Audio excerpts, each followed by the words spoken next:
Hello friends, இன்றைக்கி ரொம்பவே ஒரு ஹெல்த்தியான டேஸ்டியான வெயிட் லாஸ் ரெசிபி தான் பார்க்க போகிறோம். நம்ம சேனலில் அரிசி சேர்க்காம தான் நான் ரெசிபீஸ் அப்லோட் பண்ணிகிட்ருக்கேன். ஏன்னா இது வெயிட் லாஸ் பண்ணுறவங்க, வெயிட் மேனேஜ் பண்ணுறவங்க, சுகர் இருக்கிறவங்களுக்கெல்லாம் ரொம்பவே யூஸ்ஃபுல்லாக இருக்கும். எந்த ஒரு சைடு எஃபெக்ட்ஸும் இருக்காது. இன்றைக்கோட வெயிட் லாஸ் ரெசிபிக்கு பவுலில் நான் 1 டம்ளர் கம்பு எடுத்திருக்கேன். இதே டம்ளரில் மீதி உள்ள இன்க்ரீடியன்ஸ் எல்லாமே நம்ம மெஷர் பண்ணிக்கலாம். 1/4 டம்ளர் கருப்பு உளுந்து. கருப்பு உளுந்து முழு உளுந்தாக நான் எடுத்திருக்கேன். கால்சியம் சத்து கூடவே நமக்கு நார் சத்தும் கிடைக்கும். கருப்பு கலர் முழு உளுந்து நம்ம சேர்த்தும் போது, உங்ககிட்ட இது இல்லைன்னா நீங்கள் வெள்ளை உளுந்து கூட சேர்த்திக்கலாம். அதே டம்ளரில் 1/4 டம்ளர் பாசிப்பருப்பு. பாசிப்பருப்பு போடும்போது இட்லி நல்லா சாஃப்டாக கிடைக்கும், பஞ்சு போல இருக்கும். அது கூடவே 1/4 டம்ளர் கடலைப்பருப்பு. பாசிப்பருப்பு, கடலைப்பருப்பெல்லாம் நம்ம சேர்த்தும் போது நம்மளுக்கு ப்ரோட்டீன்ஸும் ஜாஸ்தியாக கிடைக்கும். 1/4 டீஸ்பூன் வெந்தயம். வெந்தயமும் எப்போவுமே நம்ம உணவில் சேர்த்திக்கணும், உடம்புக்கு ரொம்பவே நல்லது. தண்ணி சேர்த்தி 3லேருந்து 4 முறை இது எல்லாத்தையுமே நல்லா கழுவிட்டு தண்ணி ஊற்றி ஒரு 8 மணி நேரம் ஊற வச்சிடணும். அப்போ தான் நம்ம சேர்த்திருக்கிற தானியங்கள் எல்லாமே நல்லா முழுமையாக ஊறி வரும்.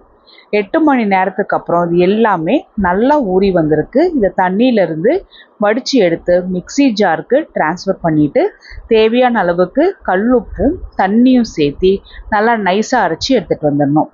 நான் அதிகமான குவான்டிட்டி ஊற வச்சுருக்கறனால நான் 2 பேட்சாக அரைச்சி எடுத்துகிட்டு வந்து நான் பவுல் இது போல் ஊற்றிட்டு இதை ஒரு 5லேருந்து 6 மணி நேரம் புளிக்க வச்சிடலாம். தானியங்கள் பொறுத்த வரைக்கும் நல்லா ஊற வச்சு புளிக்க வச்சு சாப்பிட்டோம்னா அதோட ஃபுல் பெனிஃபிட்ஸ் கிடைக்கும்.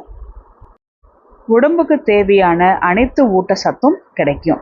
6 மணி நேரத்துக்கு அப்புறம் பாருங்கள், மாவு நல்லா புளிச்சு பொங்கி வந்திருக்கு. அதனால் நான் வேற ஒரு பவுலில் மாற்றிட்டு நல்லா கலந்துட்டுக்கிறேன். மாவு ரொம்ப தண்ணியாக இருக்கக்கூடாது, ரொம்ப கெட்டியாகவும் இல்லாத கன்சிஸ்டன்சியாக இருக்கணும். அப்போ தான் நம்ம இட்லி ஊற்றும் போது நல்லா சாஃப்டாக ஸ்பாஞ்சியாக புசு புசுன்னு வெந்து வரும், கல் போல் இருக்காது. நம்ம அரிசியில் எப்படி இட்லி செய்கிறோமோ அதே போல் சாஃப்டாக இருக்கும்.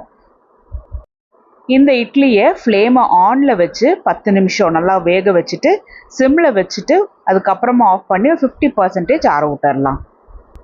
சைட் டிஷ்ஷுக்கு மிக்ஸி ஜாரில் 6லேருந்து 7 பல்லு பூண்டு, 2ஆக கட் பண்ணின நார்மல் சைஸ் வெங்காயம், 4 தக்காளி, 3 வரமிளகா, சின்ன துண்டு புளி, தேவையான அளவுக்கு கல்லுப்பு, நல்லா அரைச்சி எடுத்துக்கணும். பச்சையாகவே தண்ணி சேர்த்துணுங்கிற அவசியம் இல்லை, ஏன்னா தக்காளி இருக்கிறனால நல்லா அரைப்பட்டு வந்துடும். கடாயில் 1 டேபிள் ஸ்பூன் எண்ணெய் ஊற்றி எண்ணெய் சூடான உடனே 1/4 டீஸ்பூன் கடுகு, 1/4 டீஸ்பூன் ஜீரகம், 1/4 டீஸ்பூன் கருப்புளுந்து, 1/4 டீஸ்பூன் கடலைப்பருப்பு, கொஞ்சமாக கருவேப்பிலை, இது எல்லாமே நல்லா பொரிஞ்சு வந்த உடனே அரைச்சி வச்சுருந்த சட்னியை ஊற்றிடலாம். நான் மிக்ஸி ஜாரில் 1 டம்ளர் அளவுக்கு தண்ணி ஊற்றி நல்லா கலந்து விட்டுட்டு சட்னியில் ஊற்றிக்கிறேன். இதில் ஒரு 1/4 டீஸ்பூன் மஞ்சளும் பெருங்காயத்தூளும் போட்டு நல்லா கலந்து விட்டுட்டு அதுக்கப்புறமா கொஞ்சம் டிஸ்டர்ப் பண்ணாமல் விட்டுட்டோம் அப்படின்னா சட்னியோட பச்சை வாசனை எல்லாம் போயிட்டு நல்லா கொதிச்சு வரும். மூடி வச்சு சிம்மில் வச்சு விட்டுறலாம். அப்போ தான் நல்லாவே வெந்து வரும். ஒரு 5 நிமிஷம் நான் சிம்மில் விட்டுருந்தேன். சட்னி நல்லாவே கொதிச்சு நல்லா வந்திருக்கு, பச்சை வாசனை எல்லாமே போயிருக்கு. இதை ஒரு முறை நல்லா கலந்துட்டுட்டு ஃப்ளேம் ஆஃப் பண்ணிடலாம். இட்லியுமே நல்லா வெந்து வந்திருக்கு, ஒரு 50% ஆறி இருக்கு. அப்போ தான் நல்லா ஒரு ஸ்பாஞ்சியாக கிடைக்கும், நமக்கு ஒட்டாமலும் இருக்கும். இட்லி ஒன்று நான் உங்களுக்கு பிச்சு காமிக்கிறேன் பாருங்கள், எந்த அளவுக்கு நல்லா சூப்பராக வெந்து வந்திருக்குன்னு.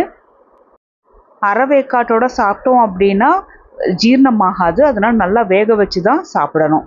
இது போல் இட்லி வெயிட் லாஸ் பண்ணுறவங்க, வெயிட் மேனேஜ் பண்ணுறவங்க, சுகர் இருக்கிறவங்கலாம் தாராளமாக எடுத்துக்கலாம்.